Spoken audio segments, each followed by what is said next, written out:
চলুন আজকে দেখুন রেসিপিটা।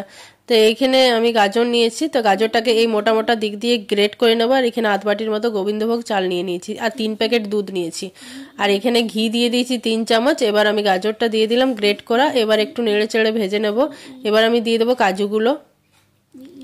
তো কাজুগুলো দেওয়ার পর কিছুক্ষণ নেড়ে চেড়ে পরে গরম মশলা, গোটা গরম মশলা যে এলাচগুলো থাকে সেগুলোকে ভেঙে পরে দিয়ে দিচ্ছি। এবার দিয়ে দিলাম, আর দিয়ে দিলাম তেজপাতা 4টে। এবার আমি দুধটা দিয়ে দেবো। আমি এখানে 3 প্যাকেট দুধ নিয়েছি, পুরো ফ্যাটি দুধ 3 প্যাকেট দুধ নিয়েছি। এবার দুধটা যখন ফুটে যাবে তখন আমি দিয়ে দেবো এখানে গোবিন্দভোগ চালটা দিয়ে দিন। এবার চালটা যখন একটু ভাত হয়ে আসবে তখন আমি এখানে চিনি দিয়ে দিলাম। তো চিনি দিয়ে পরে এখানে কিছু বাতাসা দিয়ে দিলাম।